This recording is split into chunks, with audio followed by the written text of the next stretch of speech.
You ain't been blue till you've had that mood indigo. Maybe you've experienced red-hot anger. For humans, it's mostly metaphor. But there's one animal that does display real mood ring-like qualities. The chameleon is an alien-looking reptile, a fact that makes it famously photogenic and highly sought after as an exotic pet. But with fame comes misconceptions. The panther chameleon has an amazing talent that few people actually understand. But even creatures that seem alien are natural parts of life, death, and taxonomy.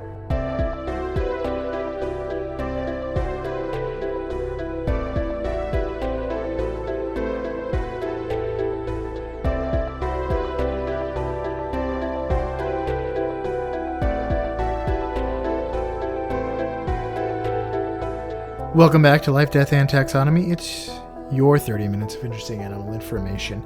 And if you are on Patreon, you know that I pointed at you. But I'm Joe. And I'm Carlos. And if you're on Patreon, you know that my glasses are shiny. Mine too. Thank you to Cassie for the creation of our theme song. To hear more of Cassie's music, please search Cassie Michelle on YouTube.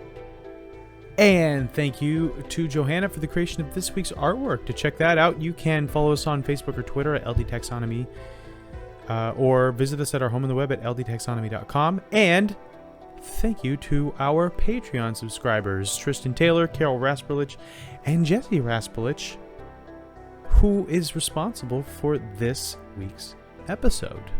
That's true. Or for the suggestion for for this animal. So thank you to our supporters, and thank you to Jesse in particular for your suggestion.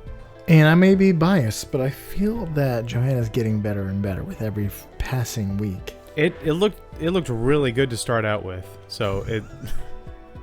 I just looked at her. I just opened the door a little bit to look at her, and she was eyeballing you. Yeah. She was doing a coy little smile. But today we are talking about a reptilian mood ring. But more on that later.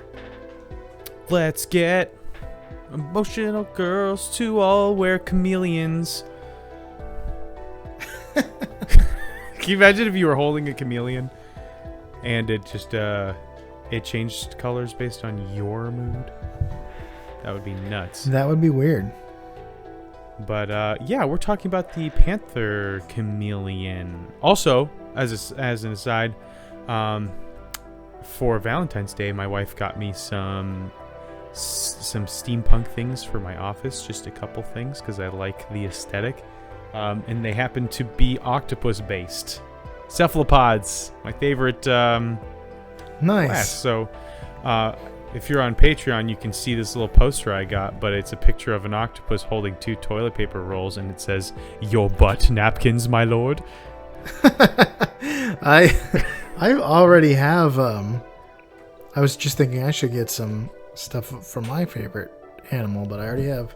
You have tons of bear stuff. You have a bear right here.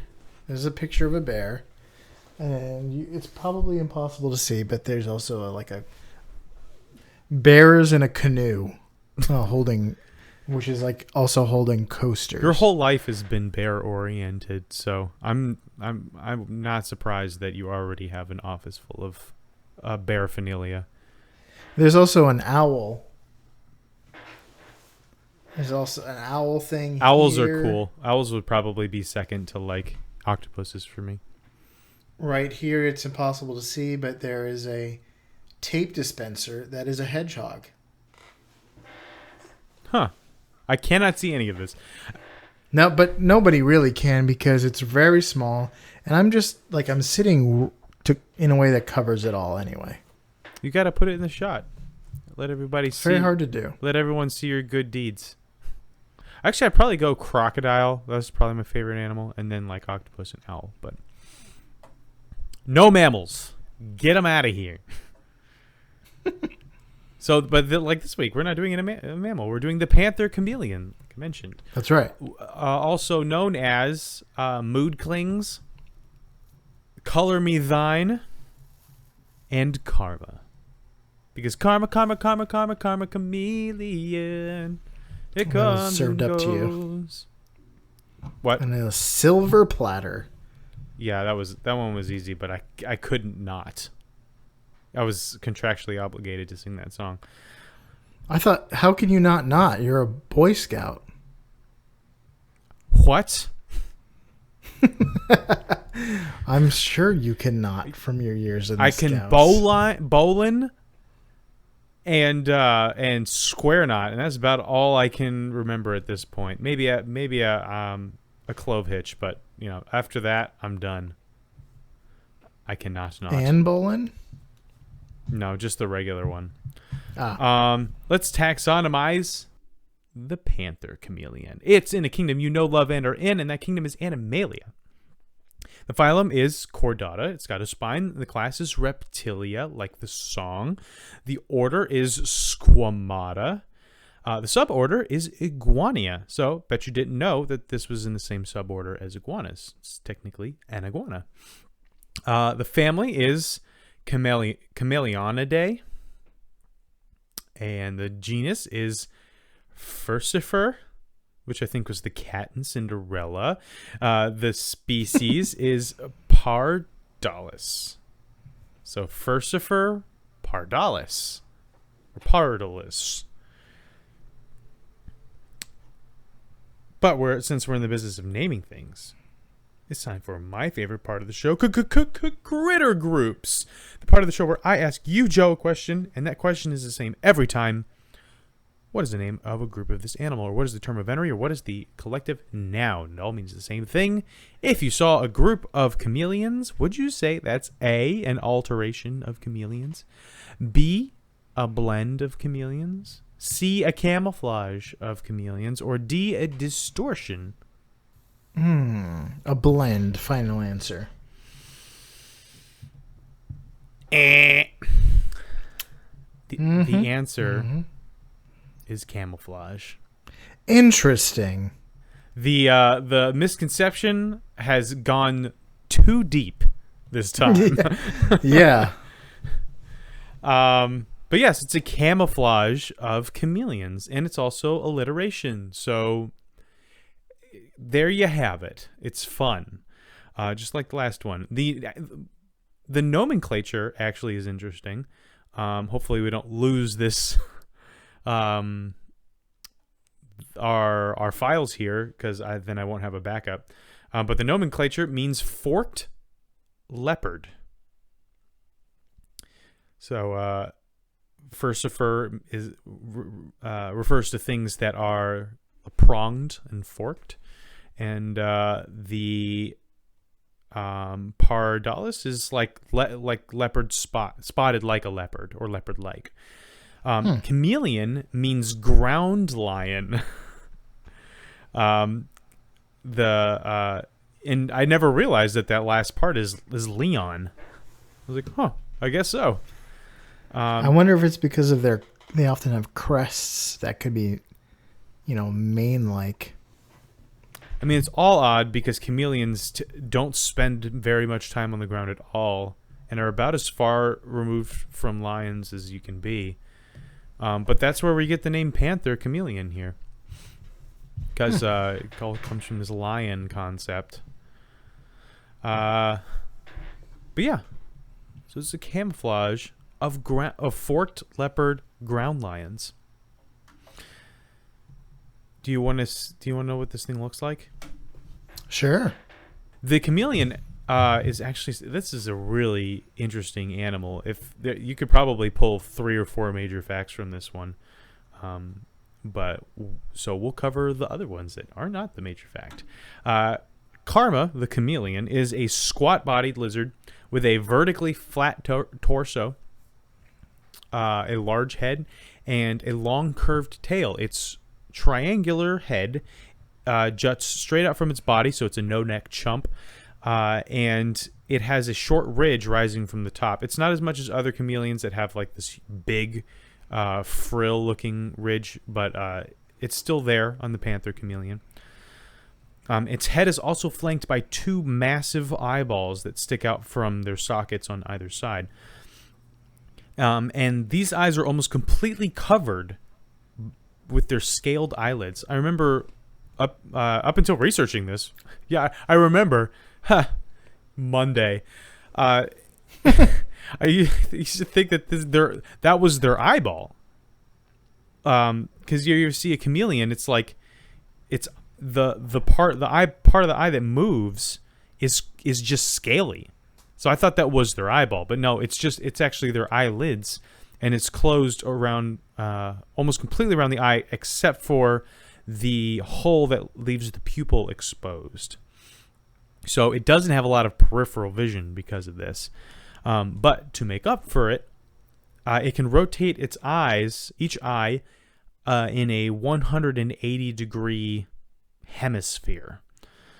And plus, its eyes can move and focus independently of each other.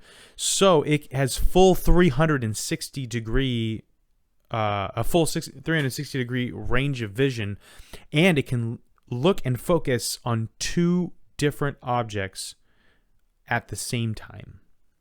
And so that's why they just look so bonkers, because their eyes are just moving in all these weird different directions, but they are looking at and processing two separate objects in different locations, which is pretty interesting. And also, you can't sneak up on them because they can see 360 degrees. And despite each eye only looking at one thing on one side of the body, they have very, very good depth perception, and this is because they don't use stereopsis, which is what we use. It's joining images from two eyes based on their different longitude. Yes. And your brain processing the two images to kind of judge the depth or the distance of an object. They actually have monocular depth perception, so they can see things they can tell how far away things are with just their one eye. And this also allows them to have telescopic vision, so they can see small insects up to 30 or more than 30 feet away. And for relative to their size, this would be like a human, you or me, clearly seeing a hamster from 115 feet away. So that's a pretty far distance. You'd probably be like, I think something might be moving over there, but you definitely wouldn't be able to tell it's a hamster. But a chameleon that's your size would be horrifying, but also would be able to tell that it was a hamster. Chameleon, and all this to say, chameleons have the highest magnification for their size of any vertebrate in the animal kingdom. Not that there are vertebrates outside of the animal kingdom. But yeah. So that's a unique thing. Their eyes are really cool. But not just their eyes. They have knobbly legs. 4 of them that stick out from their bodies. They have 5 toes on each one of their feet. And their toes are split. So they have 3 toes on one side and 2 toes on the other side. So rather than being splayed out like other reptiles, they're combined into these 2 groups, which is the forked part of their name. It's like tongs, and this allows them to grip branches really well, and stay anchored and climb. They spend most of their time in branches of trees. Their tails are long and prehensile, and I don't know if we've probably explained the word prehensile on the show, but this means they're controlled intentionally and they're dexterous, kind of like a finger, like you control your finger. A non-prehensile tail would be like a dog. It's just a furry meat stick that they wag back and forth and they can't really do much with. So it's not prehensile, but like a monkey, like a capuchin monkey, can wrap its tail specifically around things. It can even pick things up. So that would be prehensile, and the chameleon can do that. Also, the chameleon can see ultraviolet light, and it even changes their social and mating behaviors based on the wavelengths that they receive or they perceive. And lastly, their tongues are a lot like a frog's. They can fling their sticky bulbs of tongues out at insects and back in just to the insect in 0.07 seconds, and then I guess another 0.07 seconds back. So 0.14 seconds for the whole kit and caboodle. Its tongue can accelerate from 0 to 60 in 1/100th of a second, which is twice as fast as the world's fastest car. Good luck dodging it, crickets. But I did mention their size and how if they were our size, they would be able to see a hamster from 115 feet away. But what size are they, Joe? Great question. Welcome to the Beloved Measure Up segment, the official listener's favorite part of the show. That's the part of the show when we present the animal size and dimensions in relatable terms to a quiz that's fun for the whole family. It's also part of the show that's introduced by you when you send an audio of yourself saying, singing, or chittering the words measure up into ldtaxonomy@gmail.com. We don't have a new measure up intro this week. Pooh. But that means we have to hear from an animal, and Carlos has to guess what it is. Karma Chameleon's coming for you. That's right. Without further ado, the listener's favorite part of the show.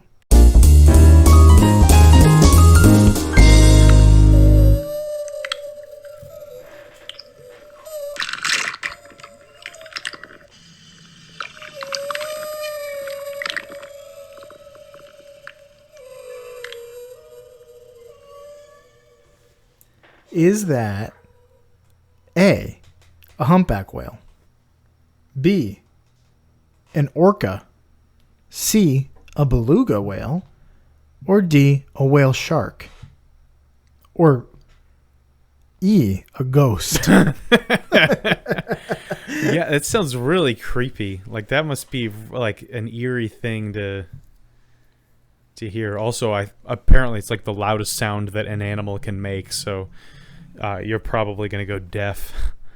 But I'm going to go with humpback whale A. I think everything else makes like clicks and stuff like that. And I don't think Final the whale answer? shark makes any sound. So, yes, humpback whale A. That's correct. I knew it. Pretty easy one, but if we're doing a segment with animal sounds in it, we got to go humpback whale at some point. Yeah. It's a prerequisite sound. Let's talk length. The Panther chameleon is between 16 and 20 inches or 40 to 51 centimeters long. We're going with the upper end of average. How many panther chameleons go into the longest single journey taken by a mammal? Is it the Bonus humpback whale? points if you can. Yes. I get the bonus points. The journey is taken by the humpback whale that travels vast distances in search of food. This particular journey was taken by a female that was sighted off the coast of Brazil in August 1999, and it was later photographed in Madagascar in September 2001.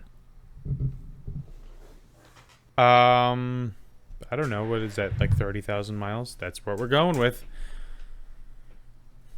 My answer is 105 million.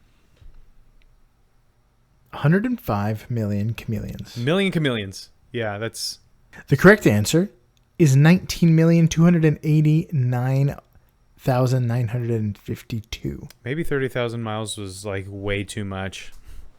It was about 6,000 miles. Ugh. Or 9,800 kilometers. That's an easy trip. Yeah, it just set the record for all mammals. That's it. Actually, I feel like we set the record for mammals. We took a plane. You can take a plane so quick. That's true. You can take a plane so quick. So quick. Let's talk male weight. They're 200 to 220 grams, or 7.05 ounces. Reminding us again that an ounce is humongous. How many chameleons go into the heaviest bird of all time? An ostrich. Of all time. So here's a hint. Oh wait, is it like a pterodactyl or something, or a raptor? It's like overgrown turkey. The bird is Epiornis maximus, also called the giant elephant bird, which once lived in Madagascar. It looks similar to an emu, but it's actually close to its living relative, the kiwi. 250 pounds. So we're going to go with 550 chameleons go into the weight of this Boyd. This big Boyd. Big bird is the actual biggest bird of all time. Final answer. Yes, 550 is my final answer. The correct answer is 2,045 chameleons. This thing was like 1,000 pounds. That's right. That's exactly right. 1,000 pounds or 450 kilometers. I mean kilograms. What? That would be way bigger if it was 450. Oh my goodness! How do they know how heavy this bird was? I mean, a skeleton must at least weigh that much, and then there's they're really guessing. not much to it after that. They're just big old guessing. I guess if you have a skeleton that's similar to an ostrich, you can just say, well, how much does an ostrich skeleton weigh versus how much it weighs with its flesh and feathers on it? Let's talk Fast facts. little facts. Do you have any fast facts machines? I do. No, actually, I don't. They're all stationary. All the ones that I know of. They don't go anywhere because nobody buys fax them. Things quickly. There's no such thing as faxing anything quickly. Email is better. All right. So as you've alluded to, the Panther chameleon lives in Madagascar, specifically the northeastern parts of it. It dwells in trees and plants and things like that. It's primarily an arboreal lizard-ish thing. It's not a lizard. Yes, it is a lizard. Squamata is lizards. In the wild, they usually eat insects like worms, grubs, crickets, grasshoppers, things like that. But people often do keep them as pets, and they will feed them roaches, silkworms, and waxworms mostly. Even kept as pets, they will usually live about 3 to 6 years, with females on the low end, and that is due to the strain of laying eggs. So they will usually die just a few years after laying eggs because it takes a toll on them. And all the other fast facts I've covered in how cool their eyes are and their tongue and all that stuff and their tails. So why don't we just dive straight into the major one? Okay. Well, before we do that, let me just give you a quick Brian update. What's he been doing with his newfound free time? He just sent me a picture. He made sourdough donuts. Like, he has a starter given to him by a friend of the show, Joy. A starter? Yeah, like a sourdough starter, like that you make bread with. I don't even know what that is. It's beyond all of our understandings, all of our plebeian understandings. Brian is the master baker, so. But the picture looks delicious, and now I'm really hungry. I could go for some sourdough donuts for sure. Let's get into the fast fact. I mean the major fact. I'm calling it mood ring reptiles. Keep it simple. Keep it safe. We've mentioned before that the chameleon is thought to change colors to match their surroundings, but it's a common misconception. In fact, there are several factors that trigger the color change, including light, mood, temperature, and potentially sheer force of will. This is I have known about this for a little while, but it's still so crazy to me how, like I said, how deep this misconception goes. I didn't know until you said it on this show. Did I say it? Yeah. Oh yeah. Well, I forgot where I heard it, but yeah, it's just like every time you see in pop culture like a chameleon, or I think there's a chameleon in one of the Disney princess movies, it's just like disappears, has the ability to just vanish, like Randall from Monsters Inc. And that's why they say the karma chameleon comes and goes. And the chameleon spell in Dark Souls turns you into, like, blends you into the background, turns you into like an object nearby. Same thing with, I think there's a spell in Divinity or 2, Original Sin, that's also called like a chameleon, something with chameleons, and you go invisible. Makes you invisible. Yeah. And it turns out that's like, there are so many other animals that would be more apt to, like the octopus would be great for that. Now, of course, when it comes to camouflage, they do have pattern disruption and counter shading like no other animal because of this ability. So I'm sure, like, in terms of breaking up patterns, it helps with not being seen. They can also be brown, that in a way that blends them into trees pretty well.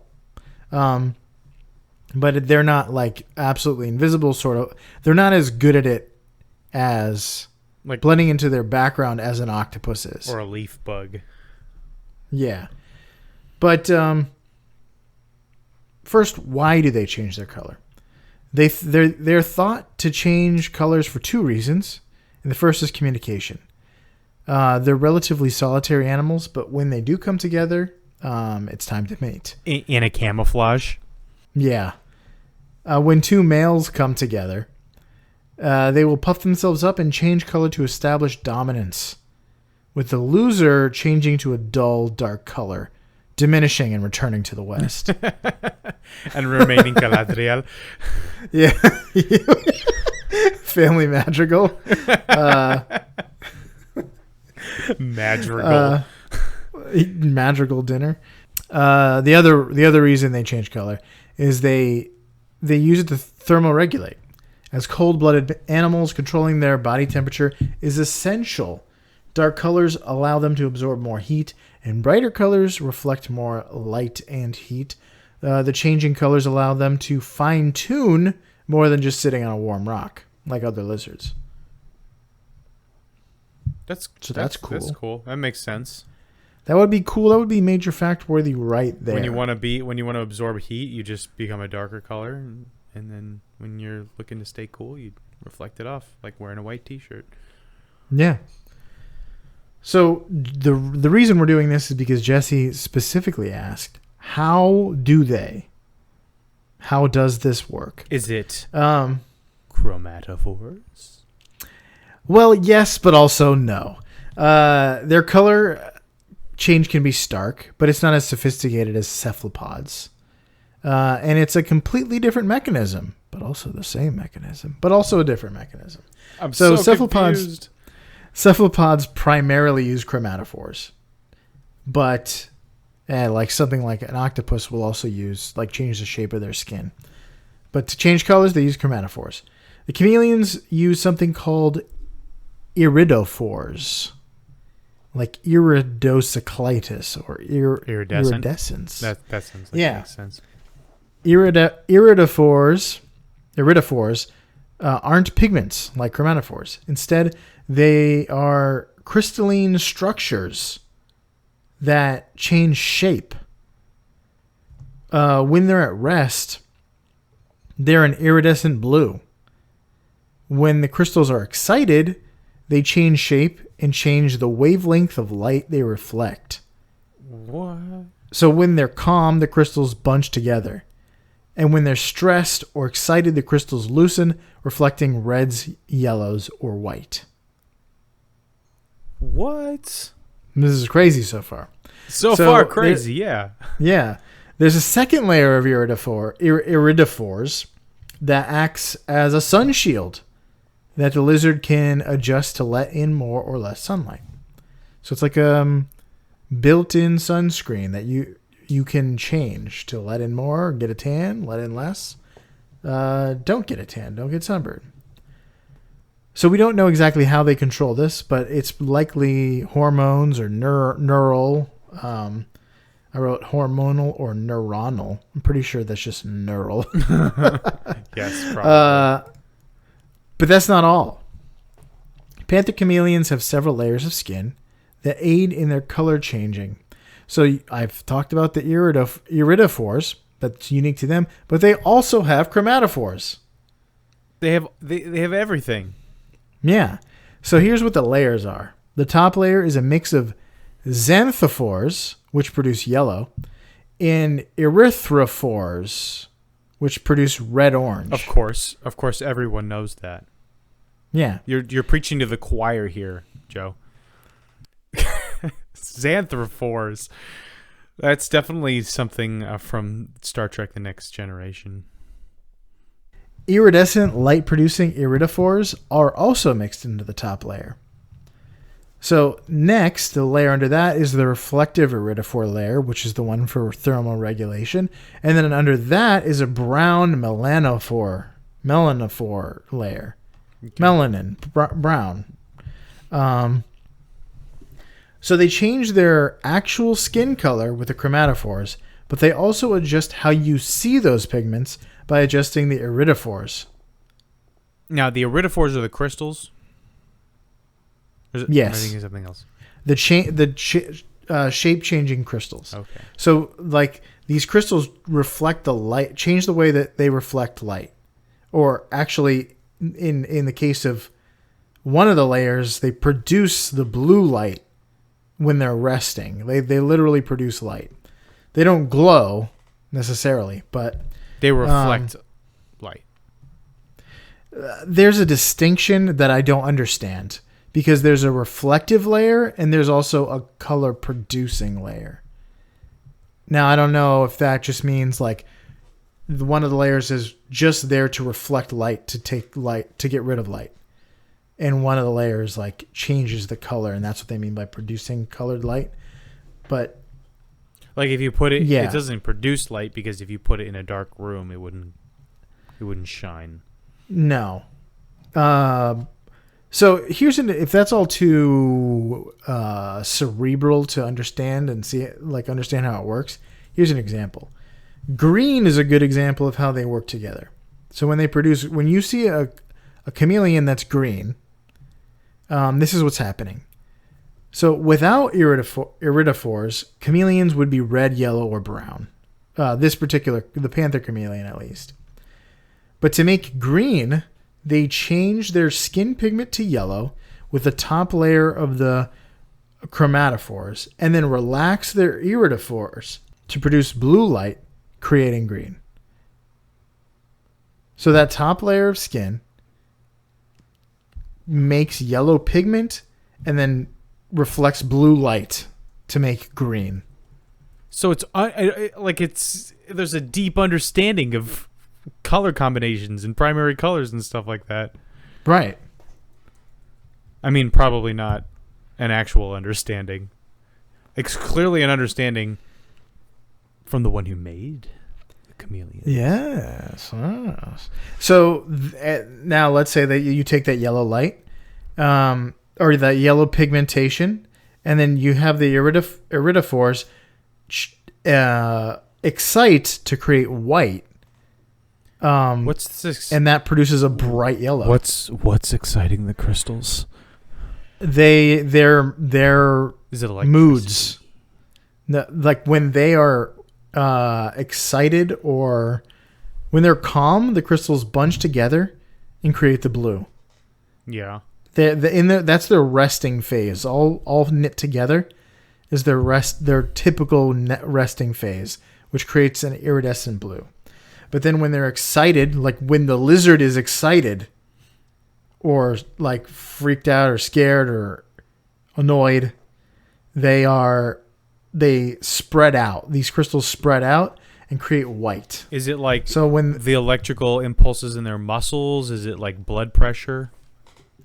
We don't know how they control it, but like it's either neurons are controlling it, like literally their brain is controlling it, or it's hormones. But we're not exactly sure how they do it, but they seem to do it when they need to do it. Like literally, like I'm walking up to a rival and I'm going to change color to assert dominance. So if you know which color is the winner, why not just go straight to it? What do you mean? Like they changed colors to assert their dominance, but one color is the winner, obviously, and the other one's like, oh, I didn't realize you could make like cyan. No. So I'm down. It's not a competition necessarily. It's like I'm going to be bright and puff myself up, and one of it's like a gorilla beating their chest. It's like a bird puffing up their feathers. It's like, it's not that you can just create vermilion. It's that you have a much better vermilion than I could ever create here. Or it's like anything. It's a confidence contest. Got it. Your red is so bright red that I'm scared of it. You can't compare to my chartreuse. Yeah. Less related note, but if you shine a UV light on a chameleon in the dark, they will glow, but not their skin, their bones. What? Apparently, whatever their bones are made of reflect UV light, even through their skin. Glow in the dark bones? I am typing this. Oh wait, I didn't type in chameleon. All I have is now I'm just getting a bunch of dog toys. Okay. Oh wow, that is so Isn't that crazy? Crazy. Oh man, there's major fact number 6 right there. These things are nuts. These things are nuts. Good suggestion, Jesse. Yeah. Wow, that is. I encourage everyone who is not driving to look up. I got it from the phrase "glow in the dark bones chameleon," but I'm sure you could come up with something better, and to get there faster. But yeah, wow, that's awesome. Is that all you got? That's all. Is that it? Is that all? There's nothing else interesting about these guys. Boring. It's just another dumb lizard. No, that was the chameleon. Lots of cool stuff to unpack there. Or that was the panther chameleon in particular. Yeah. So for you out there in Podcastia, wear your heart out on your sleeve. Show your true colors, and always remember to relax your iridophores like the panther chameleon. Like here in Life, Death, and Taxonomy.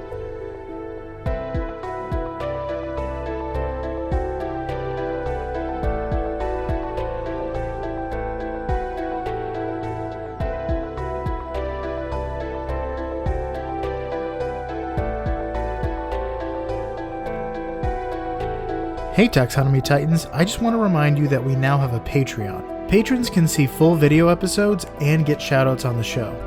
But ultimately, it's a way for you to help us cover some costs and get even better. Still, reviews are the best way to help us grow. So if you haven't left one yet, we'd really love to hear from you. As always, thanks for listening and engaging.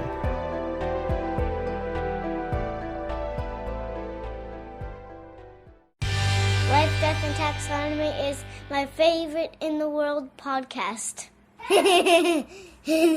Dude.